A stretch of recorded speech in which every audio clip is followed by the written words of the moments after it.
এতক্ষণ ধরে অনেক গজল শুনেছেন। আমি বিদায় নেব এবার, কারণ মূল্যবান সময় নষ্ট করব না। এখন আপনারা সবাই খাবেন, মানে পেটে খিদে চুঁই চুঁই করছে। এখন আমি যদি বলি ভাই শরবত খান, পেট ভরবে ভাই? পেট ভরবে? পেট ভরবে না। অতএব এখন সব মুডি রয়েছে, একটু কি হবে, আনন্দমুখর কিছু হবে। কিন্তু ভাই এটা তো আমি জানি না, আমি দুর্বল, আমি জানি না ভাই। এজন্যে আমি যা জানি সেগুলো বললে এখন আপনার ভালো লাগবে না। অতএব আপনার এই মূল্যবান সময় আমি নষ্ট করব না। আপনারা আমাদের দাওয়াত করে এনেছেন, এখানে এসেছি, আমাদের রুহুল আমিন ভাই রয়েছে স্টেজে, তো তার সঙ্গে আমার কথাও হয়েছিল। আমি এই তো গজল গাই ঘোড়ার ডিম, এই জুত বরাতের গজল গাতাতে আমার ডিমান্ডের শেষ নেই। আমার প্রচুর ডিমান্ড। কেন কী ডিমান্ড জানেন ভাই? আপনারা বললে বলেন, হাসবেন আপনারা। আমি আজকে অনেকক্ষণ ধরে মাথা নিচু করে বসেছিলাম, কমজোরি হিসেবে মাথা নিচু করেছিলাম না। এখানে অনেক লাইভ চলছে বা এখানে ভিডিও হচ্ছে অনেকে। আমি আমাদের দিকে উত্তর চব্বিশ পরগনা জেলায় আমি মেয়ে শিল্পীদের সঙ্গে গজল গাইনি, এটা আমার ডিমান্ড। আমি জিকিরি যে গজল যেখানে অনুষ্ঠান হয় সে অনুষ্ঠানে আমি দাওয়াত নিই না, এটা আমার ডিমান্ড। আমি কমজোরি, এই ঘোড়ার ডিম জুত ভরাতের গজল গাই, তাতে আবার ডিমান্ডের শেষ নেই। এগুলো কেন করি জানেন? এগুলো জাস্ট জাস্ট এটা আমার একটা আকিদা। আগে গাইতাম জিকিরি গজল, আমি নিজেও গেয়েছি, কিন্তু যখন দেখলাম যে এটা মানে আমার অনেক ওস্তাদরা বারণ করেছে, সেখান থেকে আমরা আর গাই না। তো যাই হোক, যারা গাই তাদের সঙ্গে আমাদের কোনো শত্রুতা নেই, বিরোধিতা নেই, কিন্তু ভাই আমি পারি না, করজোরে নিবেদন করে বলে আমি পারি না ভাই। তো ভাই আমি বিদায় নেব, আপনারা শুনুন। আপনারা দাওয়াত করে এনেছেন আমাদের, আর আমি বলেও ছিলাম ভাই আমি 3টে পর্যন্ত থাকবো, মাসাল্লাহ 3টে বাজতে যাই। কমিটির ছেলেরা যারা আছেন ভাই, আপনাদের মূল্যবান সময় আমি নষ্ট করব না। যেটা গজল রয়েছে আমার ছোট্ট দুটো গজল, ছোট্ট ছোট করে বলেই ইনশাল্লাহ আমি শেষ করবো। চলুন শুনে থাকি। একলা জীবনে একলা মরণ, একলা চলতে কিসের ভয়, একলা জীবনে একলা মরণ, একলা চলতে কিসের ভয়, একলা জীবনে একলা মরণ, একলা থাকতে কিসের ভয়। এই দুনিয়ার মানুষগুলো কেউ তো কারো নয় গো, এই দুনিয়ার মানুষগুলো কেউ তো কারো নয়। একলা জীবনে একলা মরণ, একলা চলতে কিসের ভয়, একলা জীবনে একলা মরণ, একলা থাকতে কিসের ভয়। এই দুনিয়ার মানুষগুলো কেউ তো কাঁদো নয় গো, এই দুনিয়ার মানুষগুলো কেউ তো কাঁদো নয়। শর্ত ছাড়া কেউ চলে না,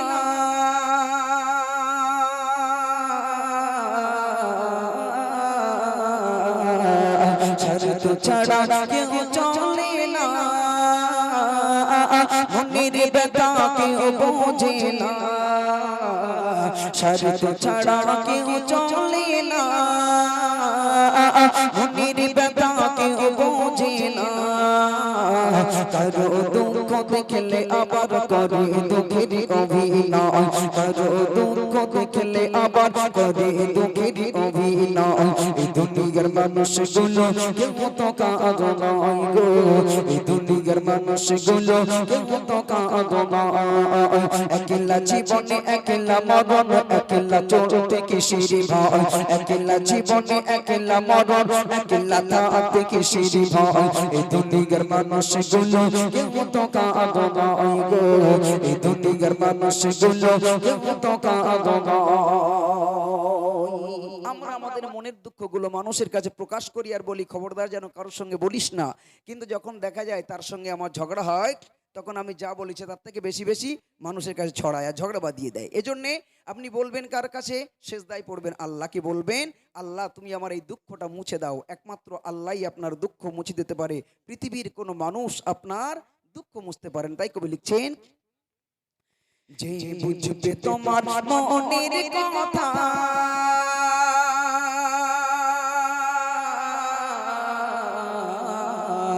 যে বুঝবে তোমার মনের কথা, মুছে দেবে সকল ব্যথা। যে বুঝবে তোমার মনের কথা, মুছে দেবে সকল ব্যথা সেই আল্লাহর সাথে বলো কথা থাকবে না আর কোনো ভয় আল্লাহর সাথে বলো কথা থাকবে না আর কোনো ভয় এই দুনিয়ার মানুষগুলো কেউ তো কাঁদো না গো এই দুনিয়ার মানুষগুলো কেউ তো কাঁদো না একলা জীবনে একলা মরণ একলা চলতে কিসের ভয় একলা জীবনে একলা মরণ একলা থাকতে কিসের ভয় এই দুনিয়ার মানুষগুলো কেউ তো কাঁদো না গো এই দুনিয়ার মানুষগুলো কেউ তো কাঁদো না বলে সাইফুদ্দিন আমি নিও রে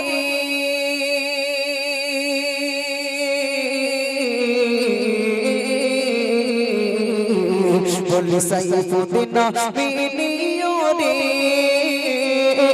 আপন আপন করিস জানে তারাই তোকে রাখবে গোরে ভুলে যাবে দুদিন পর তারাই তোকে রাখবে গোরে ভুলে যাবে দুদিন পর এই দুনিয়ার মানুষগুলো কেউ তো কাঁদো না গো এই দুনিয়ার মানুষগুলো কেউ তো কাঁদো না একলা জীবনে একলা মরণ একলা চলতে কিসের ভয় একলা জীবনে একলা মরণ একলা থাকতে কিসের ভয় এই দুনিয়ার মানুষগুলো কেউ তো কাঁদো না গো এই দুনিয়ার মানুষগুলো কেউ তো কাঁদো না গো এই দুনিয়ার মানুষগুলো কেউ তো কাঁদো না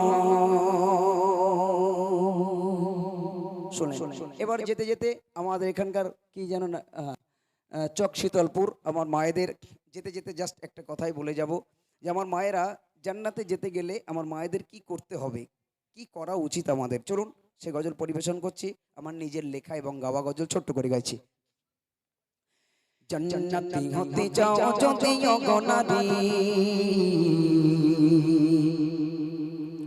পর্দা পোশিদা গাও অগমা জননী জান্নাতি হতে চাও যদি অগনারী পর্দা পোশিদা গাও অগমা জননী জান্নাতি হতে চাও যদি অগনারী পর্দা পোশিদা গাও অগমা জননী শোনো না অগমা বনিরা শোনো না অগমা বনিরা কেমন ছিল মা ফাতিমা জননী জান্নাতি হতে চাও যদি গনারে পর্দা পোশিদা গাও অগমা জননী জান্নাতি হতে চাও যদি গনারে পর্দা পোশিদা গাও অগমা জননী জান্নাতি রানী গুলো কেমন করে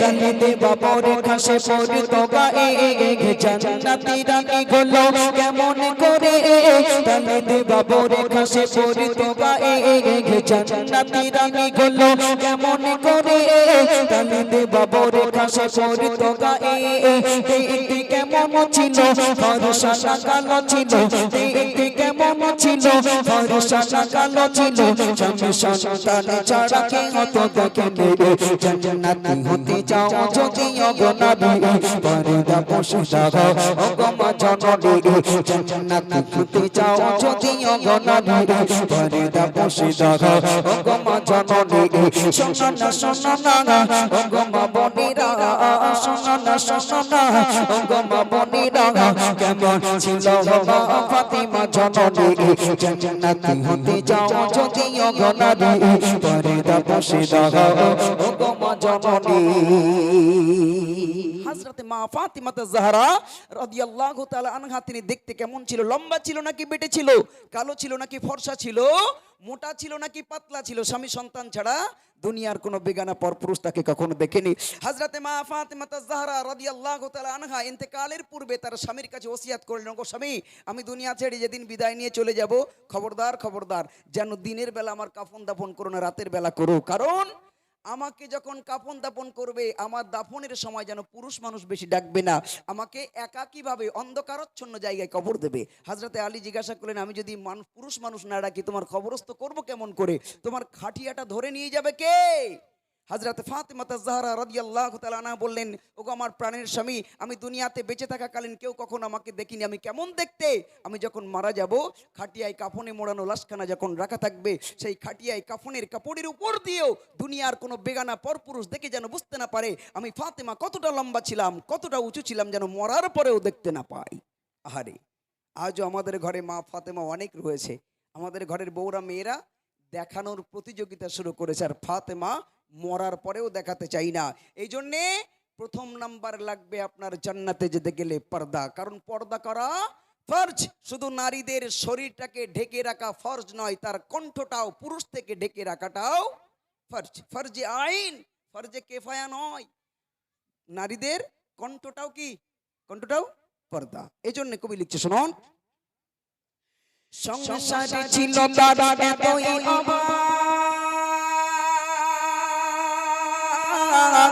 অনাহারে কেটে যেত কতদিন রাত, সংসারে ছিল তার এতই অভাব, অনাহারে কেটে যেত কতদিন রাত, পেটে পাথর বেঁধে বুকে কোরআন লেগে, পেটে পাথর বেঁধে বুকে কোরআন লেগে, একেবারে নামাজ কো বসে ছাড়লে জান্নাত হতে যাও যদি অগনারী, পর্দা বসে দাগা ওগো মা জননী, জান্নাত হতে যাও যদি অগনারী, পর্দা বসে দাগা ওগো মা জননী। শোনো না শোনো না ওগো মা বোনেরা, শোনো না শোনো না ওগো মা বোনেরা, কেমন ছিল মা ফাতেমা জননী, জান্নাত হতে যাও যদি অগনারী, পর্দা বসে দাগা ওগো মা জননী, জান্নাত হতে যাও যদি অগনারী, পর্দা বসে দাগা ওগো মা জননী। গরিব দুঃখী ছিল হযরত আলী,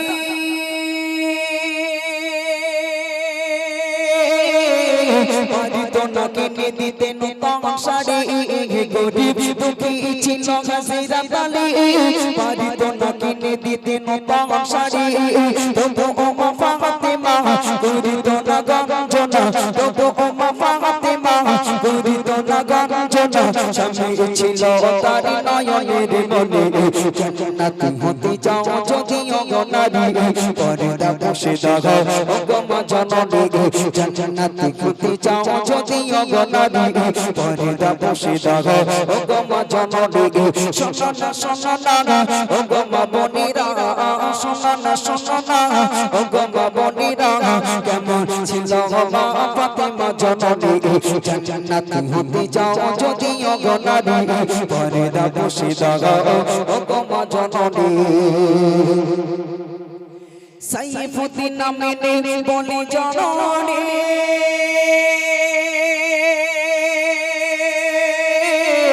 যদি হতে চাও তুমি জান্নাতি রমণী, সাইফুদ্দিন নামে বলে জননী, যদি হতে চাও তুমি জান্নাতি রমণী, দুঃখে সবরে ধরো পর্দা আপন করো, দুঃখে সবরে ধরো পর্দা আপন করো, তবে হবে সাথী নবী নন্দিনী, জান্নাতি হতে যাও যদি অগনারী, পর্দা বসে দাগা ওগো মা জননী, জান্নাত হতে যাও যদি অগনারী, পর্দা বসে দাগা ওগো মা জননী।